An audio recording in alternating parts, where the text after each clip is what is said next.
Cheating must be punished. I believe most men find out that their wife is having an affair by coming home at an inopportune time, overhearing a careless conversation, or finding physical evidence such as soiled panties.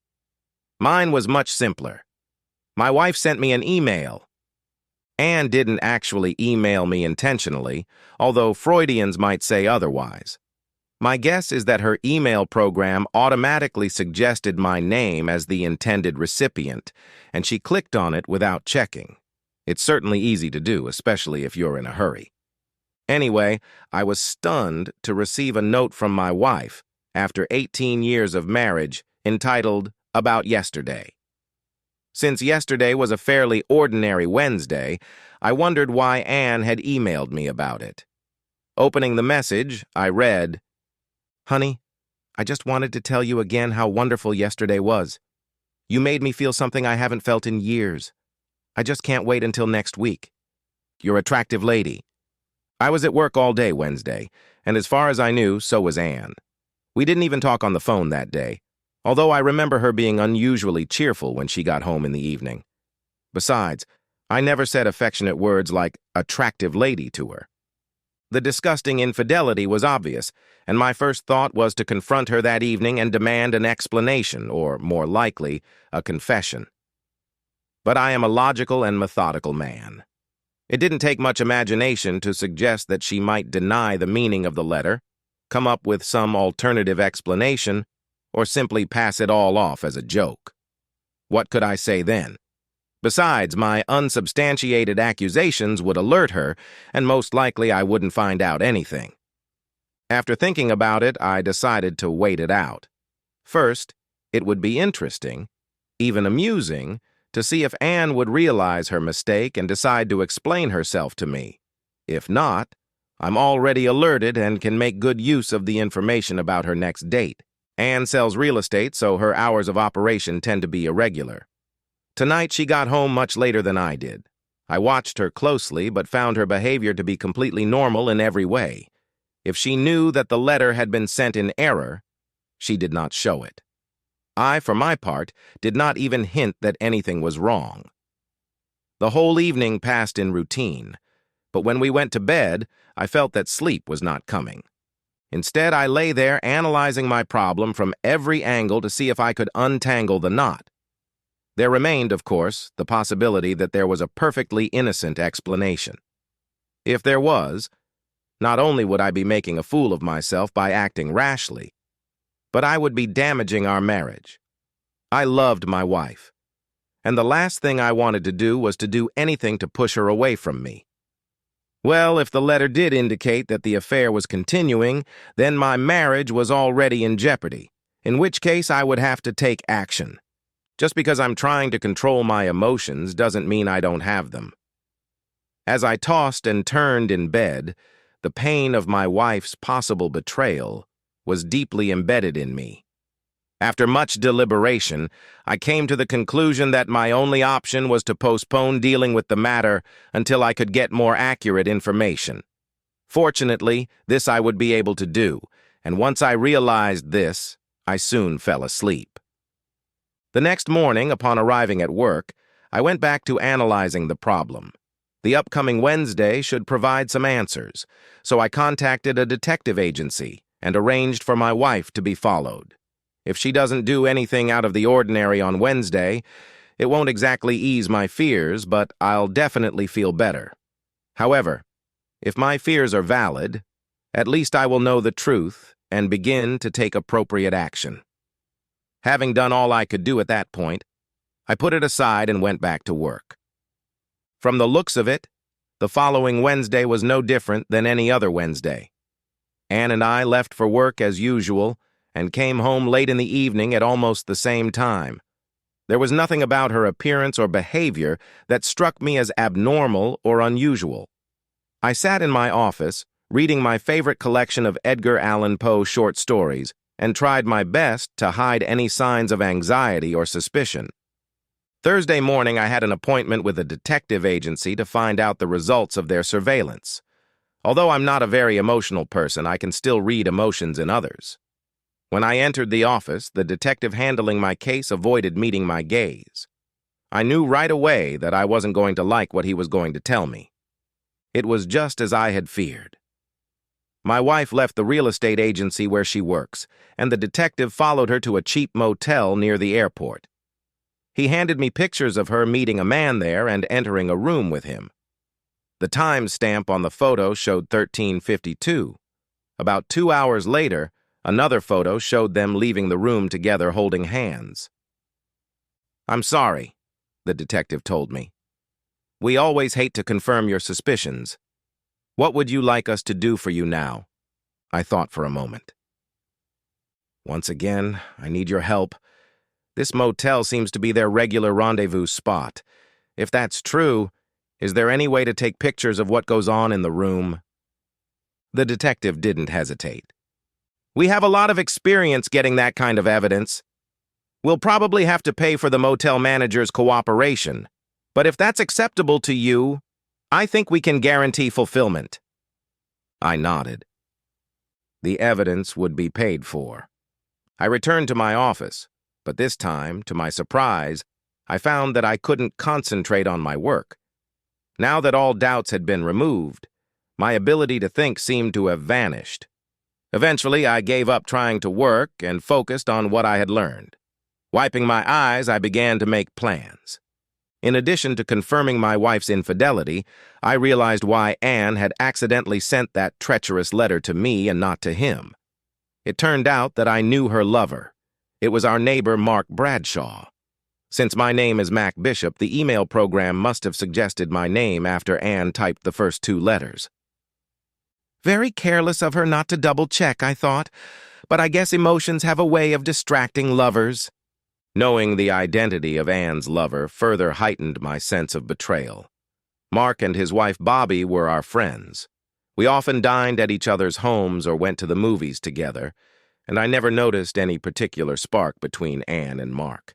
Was I blind, or were the two of them well versed in the art of deception? Whatever the case, I knew I had to do something. The question was what exactly. For several hours, I mentally went over the various courses of action. At times, revenge fantasies flashed through my mind, followed by scenarios in which I imagined myself begging Anne not to leave. Questions about why the affair began and how long it lasted tormented me. Anger and self-pity intertwined within me. Finally, I made up my mind.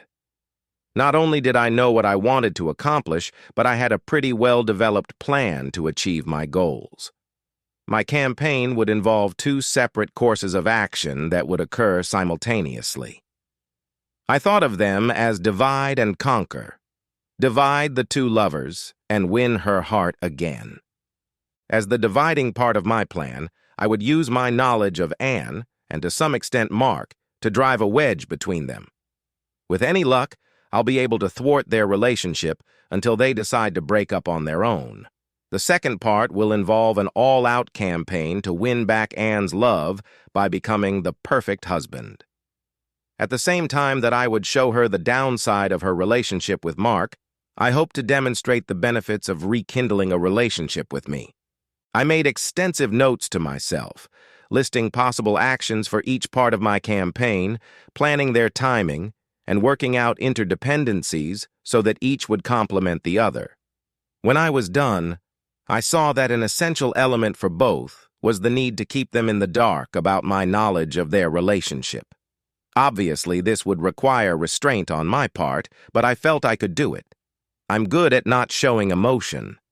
I decided not to start my campaign until I received another report from the detective agency.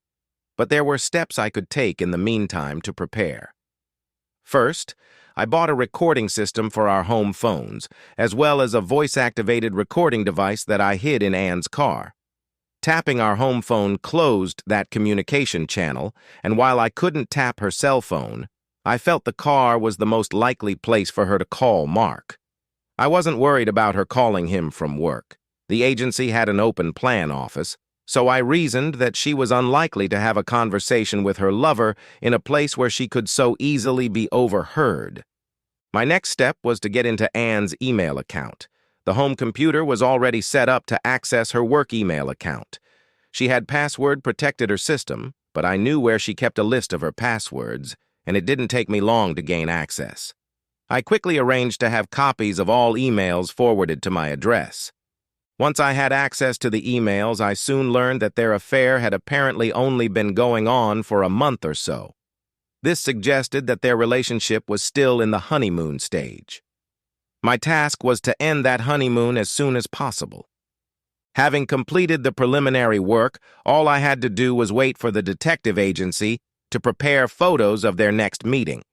In addition to the photos, they surprised me by providing video and audio. It was an unpleasant surprise. Gathering my courage, I started watching them have sex. What I didn't expect was the tenderness and, dare I say it, love between them. The depth of their intimacy hurt.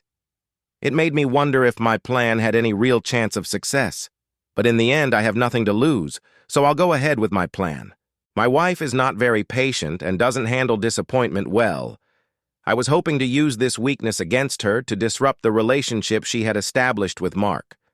At the same time, she is very romantic, and I felt that this could be an avenue for another part of my plan. Having a copy of all her letters gave me an undeniable advantage when it came to planning my intervention program. Their next email exchange gave me everything I needed to start sharing on the first part of my plan. Are we still on for Wednesday? Anne. Absolutely. Same time, same place. Can't wait. Mark. On the day of their next date, I drove to Anne's office, parking around the corner so I wouldn't be seen. As soon as she returned from lunch and went inside, I nonchalantly strolled past her parking lot, looked around one more time to make sure no one was there, and then ducked in next to the car. It only took me a minute to unscrew the valve cover on the tire and let the air out. Then I walked back to my car and drove back to my place. I wondered what she would do without the men in the office. Indeed, 20 minutes before she was supposed to meet Mark at the motel, I got a call from Anne. Can you help me? Don't worry about a thing, babe, I said soothingly. Work's pretty light today, so I can fix your car. I just need to finish one thing here, and then I'll come right over. Of course, I waited another 15 minutes before I left, which meant I wouldn't get to her agency until almost the appointed time for Anne's meeting with Mark. She was waiting impatiently by her car. I'm sorry I'm so late, I apologized. It took longer than I expected. As she paced back and forth in frustration, I slowly and methodically changed her tire. I parked my car right behind her so I could load her flat tire into the trunk and drive it to the repair shop. Of course, that also prevented her from leaving until I got it all done. By the time I put the spare on, put the flat tire in the car, and came back from washing my hands, it had been over an hour since she was supposed to meet Mark. I apologized to her again for the delay and told her I hoped it wouldn't affect her relationship with her client. He just needs to understand, she said meekly. Sometimes these things happen. While I was changing her tire, I heard her cell phone ring several times, but although she checked it, she wasn't talking. She must have seen Mark calling and didn't want to talk to him in my presence. My suspicions were later confirmed when I returned to my office and saw the agitated correspondence between them. Where are you? I've been waiting at the motel for over an hour. Mark. The car got a flat tire. Anne. You could have at least called and let me know. I rented a room. Mark. Mac was here changing a tire. I couldn't talk to you in his presence. Good, I thought. Looks like I'd thrown a few kinks in their plans. That night after dinner, I walked Anne to the couch where I put her feet in my lap and gave her a foot massage. She looked at me questioningly because she usually had to ask me to do this. I know you've had a rough day, baby, and I just wanted to do something nice for you, I told her. She looked at me to see if I was hinting at something else, but as I continued to smile and work on her legs, Anne relaxed back on the couch. I soon saw the look of pleasure on her face, and as I continued the massage, the quiet moans of pleasure were sweet music to my ears. Not wanting to be intrusive, I waited the rest of the week before taking the next step, and on Monday, A large flower arrangement was delivered to her office with a card that read, "To the best wife a man can have." If she felt remorse at my irony, she hid it well. But that evening, when she got home, she thanked me profusely and told me what an impression it had made on the other women in the office. "But on what occasion?" she asked. "You've never done anything like this before?" "Quite right, dear," I said, putting my arm around her. "And that's what I want to change. What if you had a flat tire when you were driving down the highway? It made me think about how dear your love is to me, and I wanted to make sure you knew that." She looked at me questioningly, but after a moment's hesitation, she wrapped her arms around me and pulled me tightly against her. "That's so sweet of you, darling. It really means a lot to me." I couldn't help but wonder if she felt guilty. I learned from her email that the lovers were planning to catch up at a special reunion in a few days. I wanted to disrupt their plans, but this time I felt it might be suspicious if I messed up Anne's car again. So I let her go to the meeting place undisturbed. However, I followed her, staying away so as not to be seen. While she was entering the room Mark had booked, I pulled up behind the motel and entered through a side door.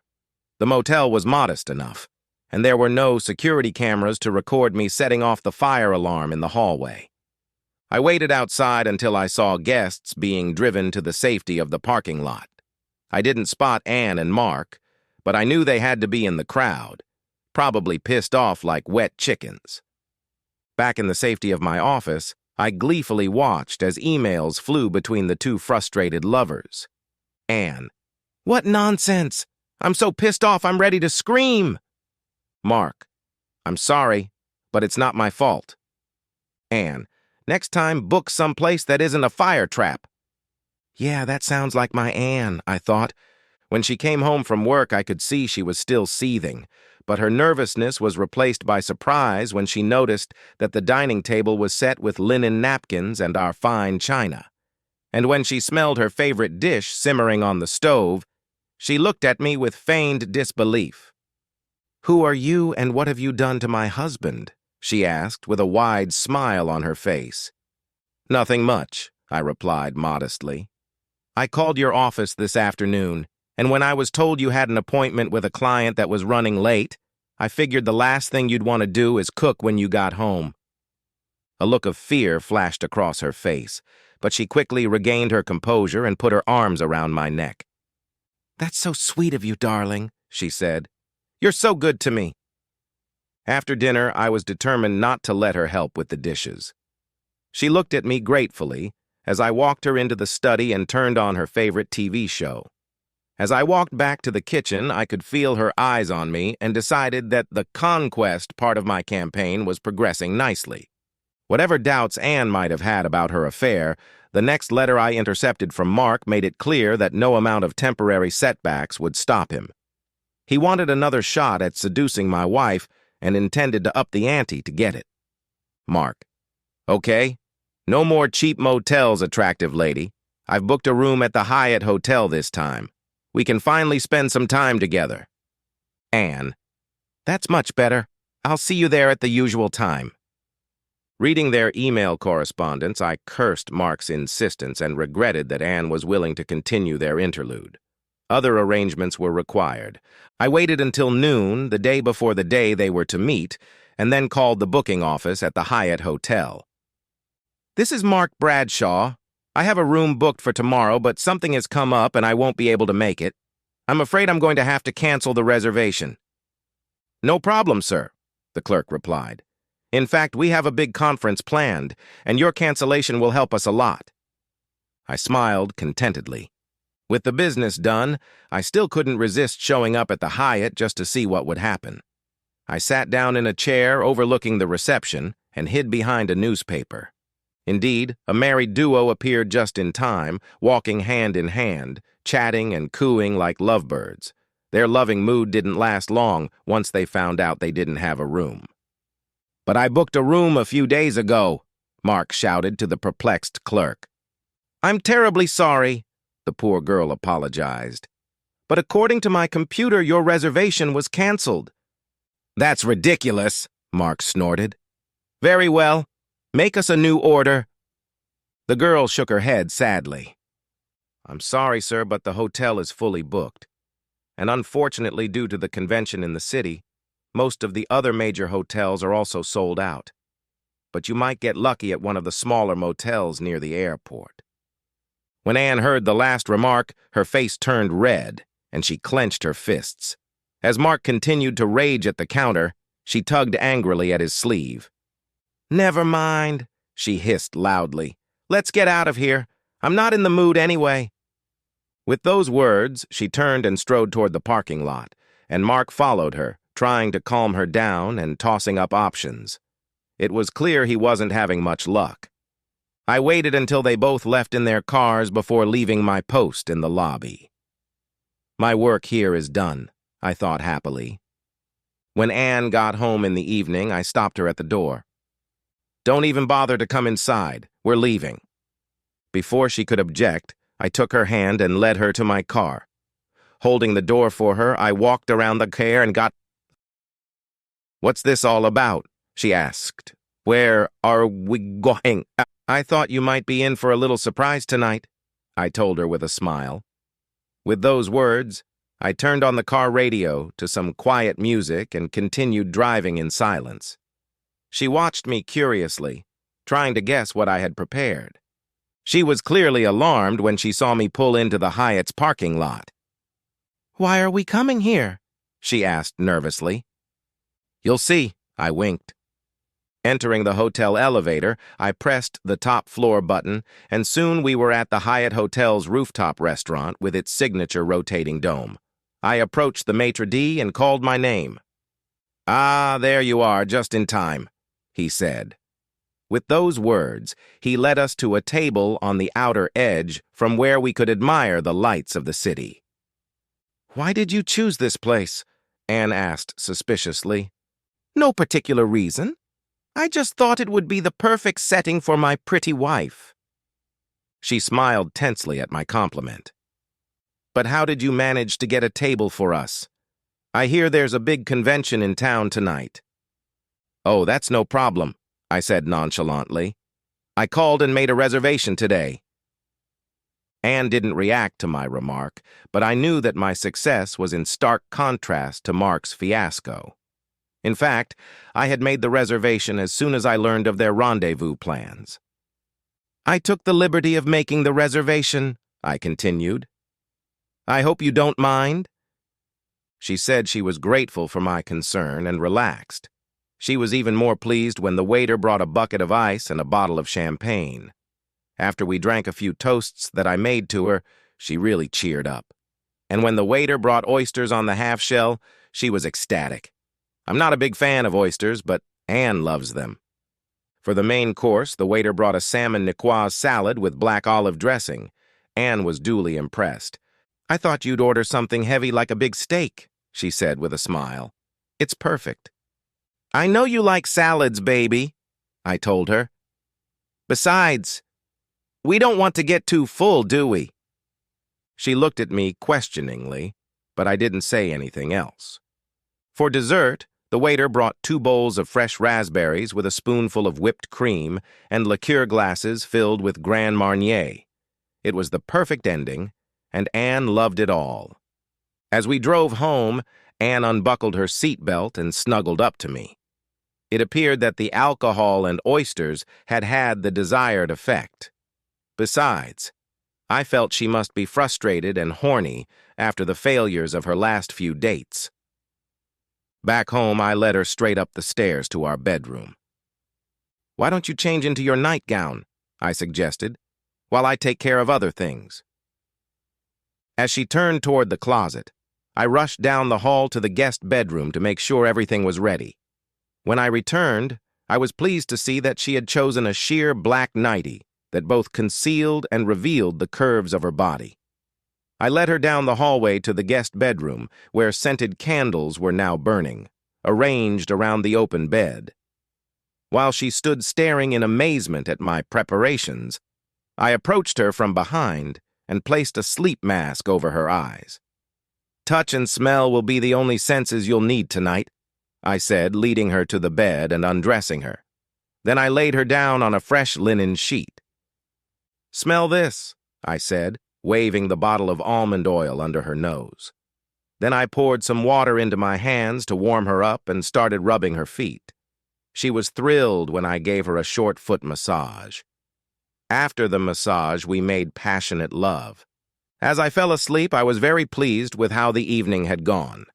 Anne and I usually have different schedules for when we get up for work, but the next morning she was up early.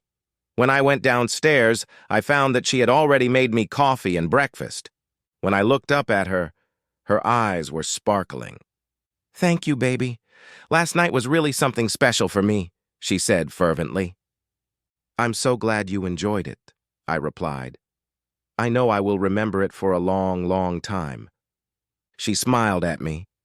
I felt like Anne and I were making real progress, but later that day I intercepted an email that let me know that Mark was still trying to meet with her. Mark: "I am very sorry about what happened yesterday at the Hyatt Hotel. I still don't know how they managed to lose my reservation." Anne: "I don't know, Mark. Maybe it just wasn't meant to be."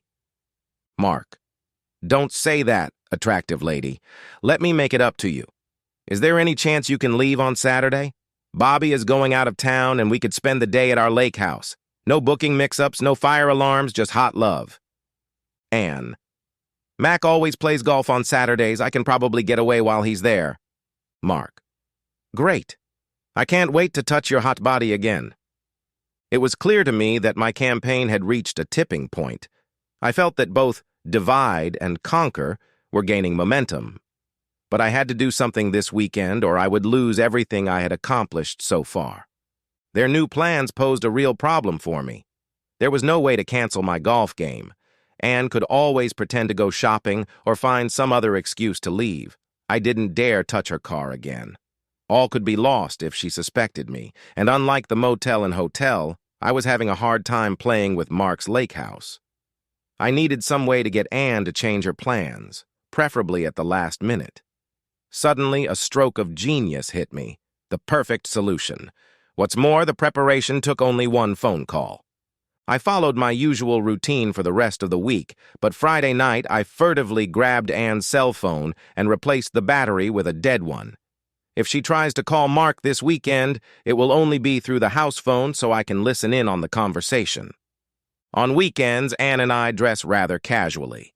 But when Anne came downstairs on Saturday morning, I noted with interest that she had put on a nice skirt and blouse. As the time for my departure to the golf course approached, I noticed Anne watching me with some apprehension, probably because I made no move to put on my usual golf pants and shirt. When the usual time of 10 a.m. came up and I wasn't going to leave, you could see the wheels turning in her head, preparing an excuse as to why she would have to leave. Finally, she became so impatient that she turned to me. "Aren't you playing golf today?" she asked demandingly. Just then the doorbell rang. Anne gave me a puzzled look and went to see who it was. When she opened the door, she exclaimed in surprise, "Miriam, what are you doing here?" "Is this how one greets one's little sister?" asked Miriam as she walked through the door. The women hugged each other excitedly. "Of course I'm glad to see you," Anne mumbled. "I just wasn't expecting you."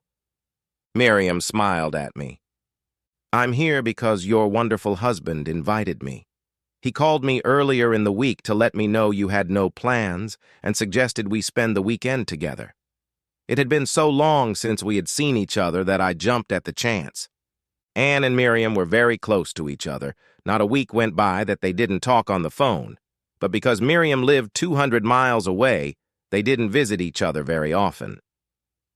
"It's wonderful to have you here," Anne told her. Then she turned to me. "It's really very nice, Mac. Now I know why you don't play golf." "Well, there's nothing more important than giving my wife a chance to spend some time with her sister," I told them. "Now, ladies, I want you to get ready because I'm taking you to breakfast." Then I looked at them again. "Actually, Miriam, you might want to change into something more dressy than your jeans, but you look fine just the way you are dressed now." Anne looked down at herself and blushed, remembering why she had dressed like that. But she recovered quickly. "Why don't you help Miriam carry the bag to the guest room? While she's changing, I'll just make a quick phone call." I watched her walk down the hall, and after a minute I heard muffled curses. She came out holding her unresponsive cell phone. "Damn battery's dead," she said angrily. "Oh, honey, that's too bad," I sympathized. "But you can use your home phone." "Never mind," she said hastily. "In any case, the call is not so important. Now, where are we going to have breakfast?" I spent the rest of the weekend practicing with my sisters, trying to make them feel good. When Miriam got ready to leave Sunday afternoon, she gave me a special hug and thanked me. "You have a very special husband," she said to Anne. "Take good care of him." I thought Anne wrinkled her nose a little, but then she smiled and hugged me. "I will," she promised. I was sure Anne had found time over the weekend to call Mark, but I wasn't worried. If the call was made on our home phone, I have a record of it. After Anne went to bed Sunday night, I was able to check the recording device. Sure enough, the call was early Sunday morning. Anne: "Mark, it's me, Anne." Mark: "Where the hell have you been? You didn't show up on Saturday, and every time I tried to call you, your phone went straight to voicemail." Anne: "I'm sorry, but there was nothing I could do. My sister came into town unexpectedly on Saturday morning, and my phone was dead. I haven't had a chance to talk to you until now." Mark: "Couldn't you have left Saturday afternoon?" Anne: "I couldn't, Mark. Mac drove us all over town on Saturday." Mark: "What about today?" Anne: "My sister's here for the weekend. I just can't leave her. We haven't seen each other in months." Mark: "Well, I feel really stupid sitting at the lake house all day waiting for you." Anne: "Don't you ever think about anything but yourself?" Mark: "Okay, I think it's clear how important I am to you." Anne: "Let's not fight about this. Look, I gotta go. I don't want Mac to catch me off guard." Their conversation delighted me. Their frustration seemed about to boil over, and I felt like I had dealt their relationship a serious blow. One could only hope it would be enough. Eavesdropping on their emails on Monday, I found confirmation of my assessment. Mark: "Are we still going to get together this week?"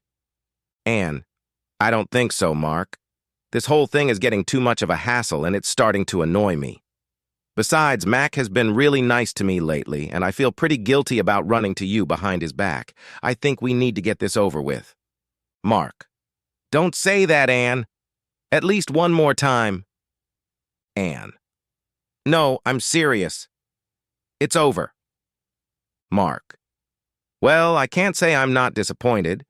You're still an attractive lady, but I know what you're talking about. Maybe it's for the best. I don't want to lose Bobby either, but I hope we can still be friends." Anne: "Of course. We'll still be friends, just not friends with benefits. Success." I had succeeded in introducing enough problems into their relationship to make it crumble. Now, all I had to do was to complete the second part of my plan. When Anne came home in the evening, she was sullen and distracted. Once or twice, I even thought I saw tears in her eyes. I didn't want to interfere, but I felt I shouldn't completely ignore her behavior. "Are you okay, baby?" Caringly, I asked. "You don't seem to be in a good mood today. Are you having trouble at work?" "It's nothing," she said without looking at me. "I guess I'm just in a bad mood. It's probably hormones or something." I nodded and gave her some time to recover. But in my heart, I gloated because I was sure she was mourning the end of her relationship with Mark.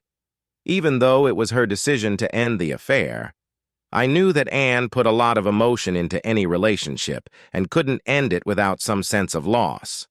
For myself, I found her mood soothing.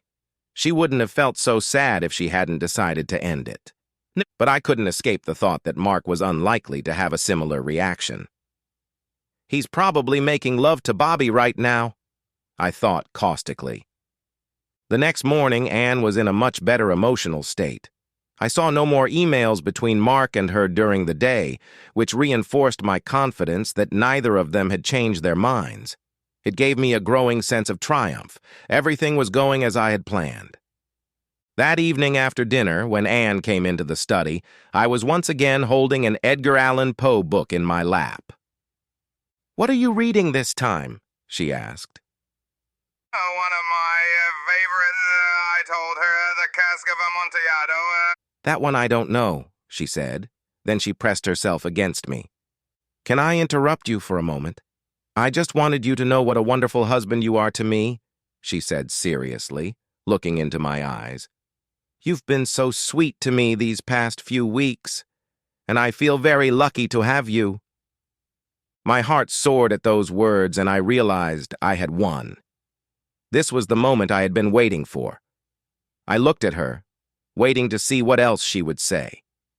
She was silent, and for a moment, I saw a guilt-like expression flicker across her face.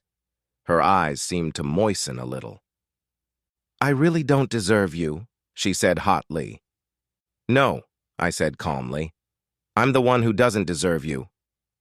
Then I reached into my desk drawer.